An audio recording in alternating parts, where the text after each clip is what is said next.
Judaïsme pluriel. Un regard sur les sciences, l'histoire, la musique, la littérature, animé par Roland Bentoussan. Chers amis, bonjour. Roland Bentoussan au micro de Judaïsme pluriel, avec le grand plaisir d'avoir avec nous ce soir, comme c'était prévu la semaine dernière, Renée Drey-Bentoussan, notre historienne. Bonjour Renée. Bonjour.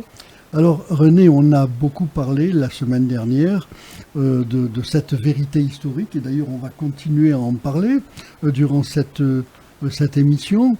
Mais alors là, je vais te poser une question par rapport à ce qu'on appelle aujourd'hui l'intelligence artificielle générative.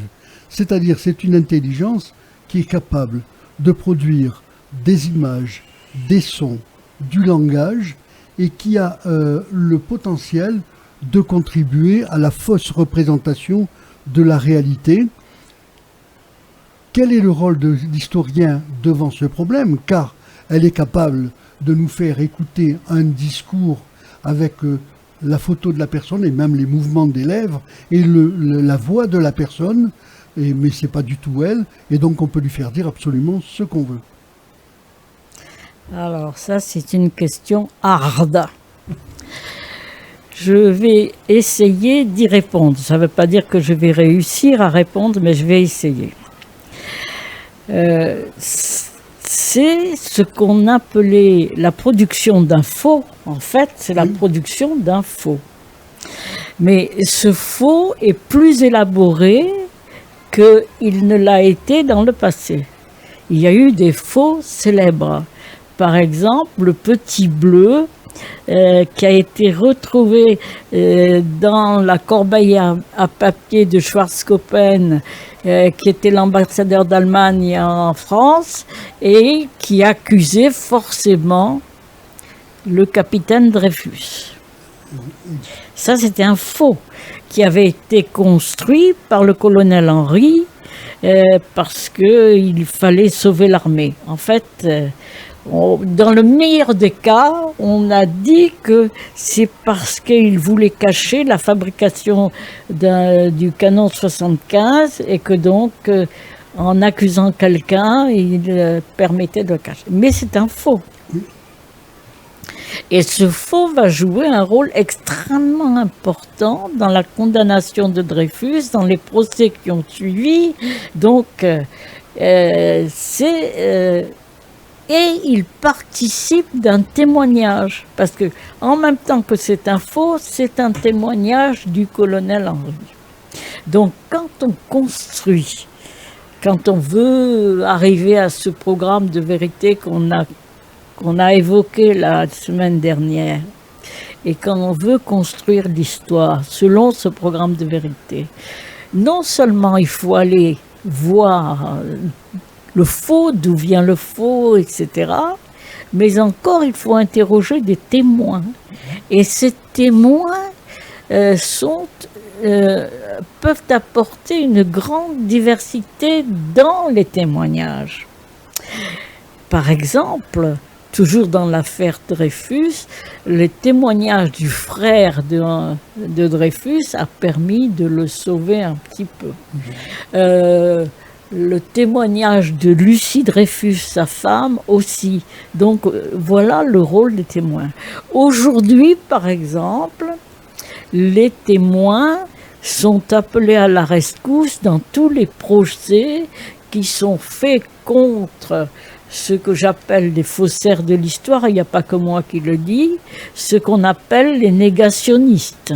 Or, les négationnistes disent, en se basant sur une argumentation qui repose sur la croyance que s'il n'y avait pas eu ces documents, on n'aurait rien su. Oui. Donc ces négationnistes, à ne pas confondre avec les révisionnistes. Les révisionnistes sont ceux qui, à travers de nouvelles problématiques, de nouvelles questions, de nouveaux questionnements ou de nouvelles archives, reposent des questions nouvelles à l'histoire d'un fait qui est passé. Oui. Donc, aujourd'hui, les négationnistes l'ont emporté d'une certaine manière, puisqu'il y a aujourd'hui, selon un dernier le mot m'échappe, pas recensement, mais un dernier sondage, il y a à peu près 30% des Français qui croient que la Shoah n'a jamais existé. Donc c'est quelque chose d'important. Alors, l'intelligence artificielle, là-dessus, il faut bien diversifier, hein, le témoignage et la preuve du témoignage. Donc l'intelligence artificielle, elle peut faire du bien comme elle peut faire le pire. C'est sûr. Mais justement, quand elle fait le pire, parce qu'elle est capable de reproduire des faits, pas des faits, des discours, des prises de position totalement fausses. Oui, mais ça, on n'y peut rien. On peut pas contrer ce genre de choses. Regarde, je pense à une cinéaste qui s'appelle Leni Riefenstahl, qui a joué un rôle énorme dans la propagation de l'homme nouveau, de l'arien, etc.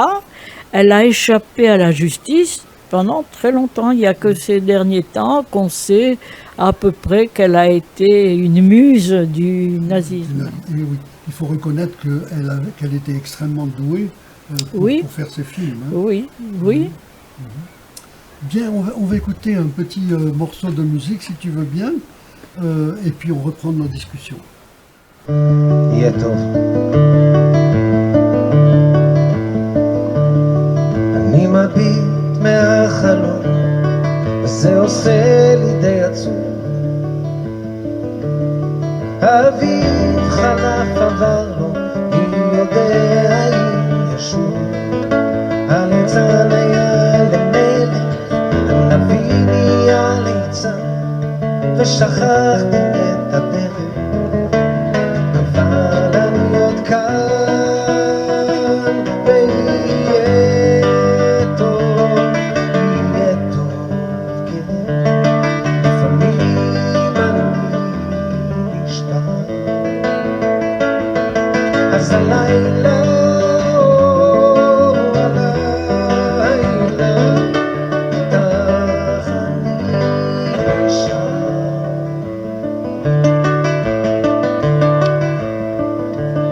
ילדים לובשים כנפיים ועפים אל הצבא, ואחרי שנתיים הם חוזרים ללא תשובה. אנשים חיים במתח, מחפשים סיבה לנשום, ובין שנאה לרצח מדברים על השלום.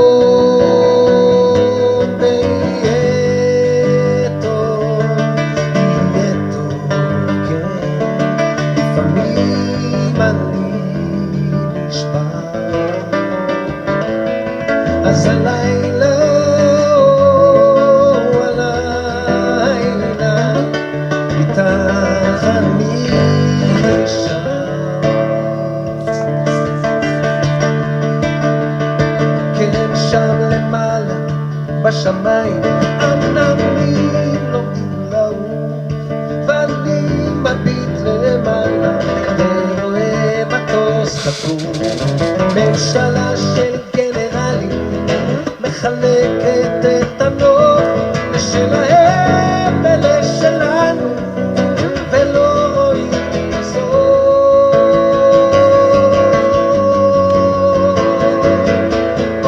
הנה בא נשיא מצרים, איך שמחתי לקראתו, פירמידות בעיניים ושלום במקטרתו, ואמרנו היי בוא נשלימה ונחיה.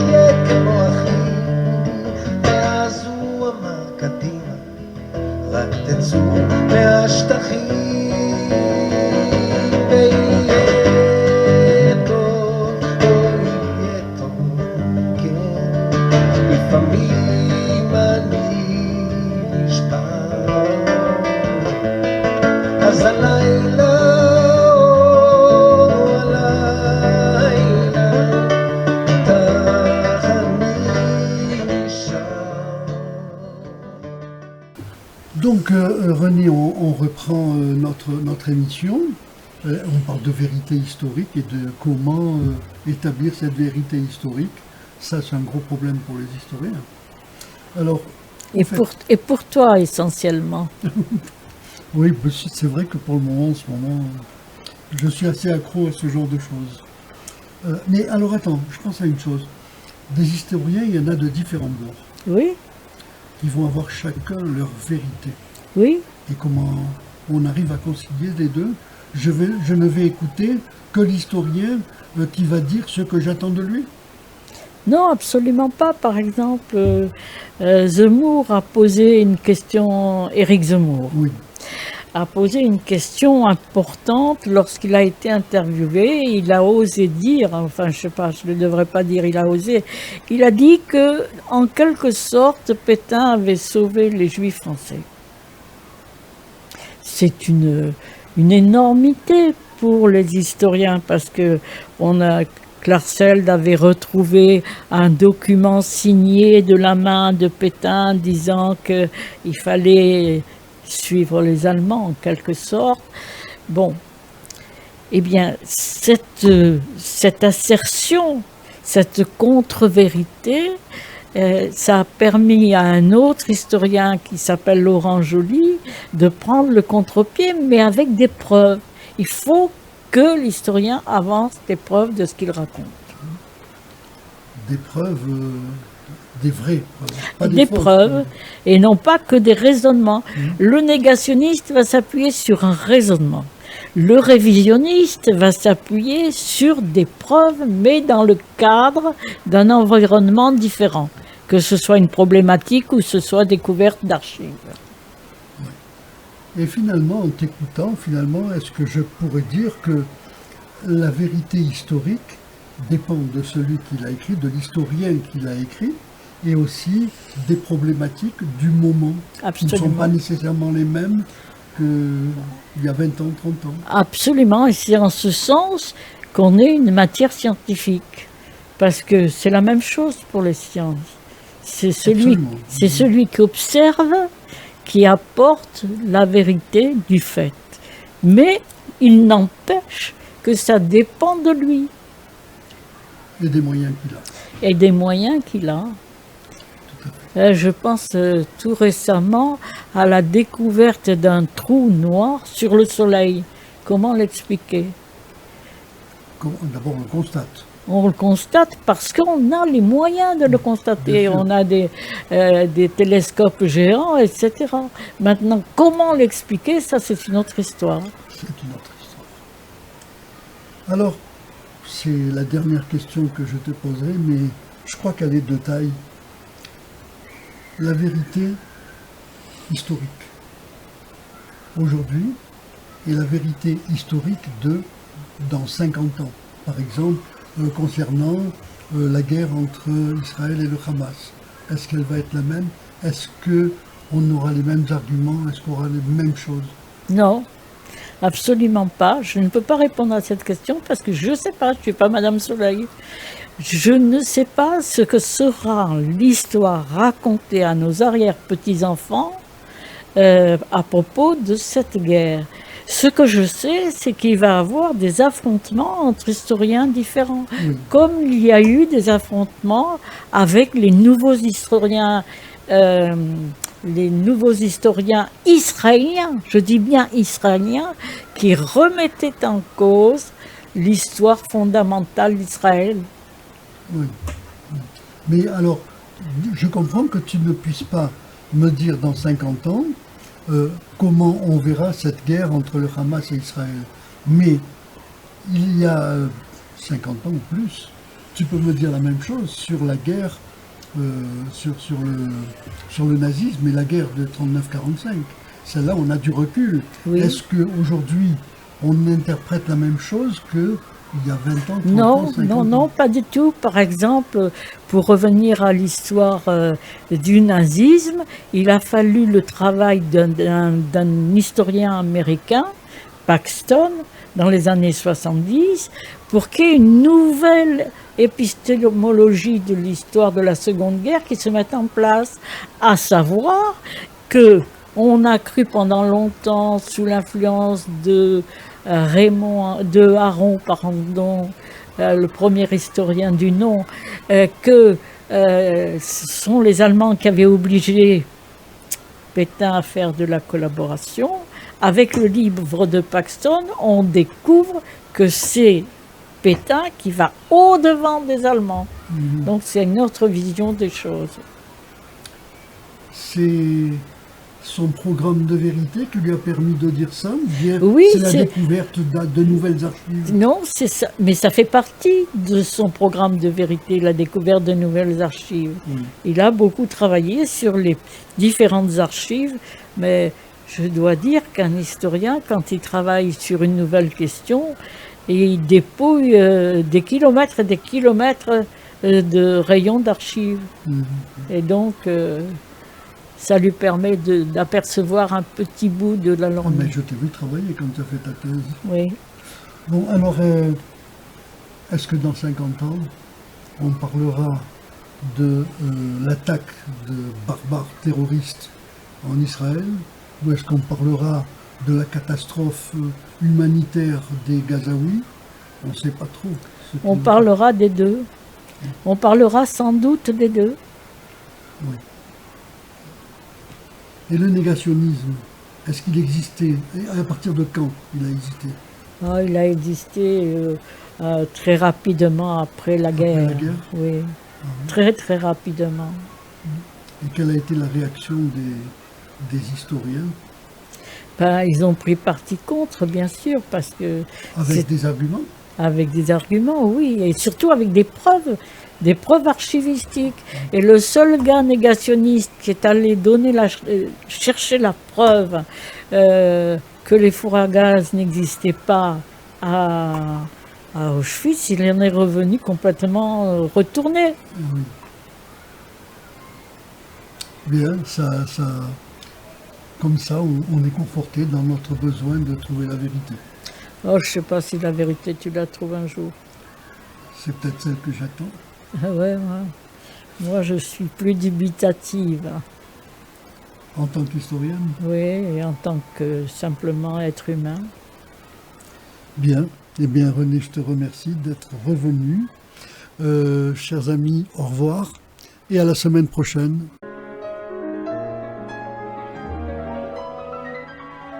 Judaïsme pluriel. Un regard sur les sciences, l'histoire, la musique, la littérature, animé par Roland Bentoussan.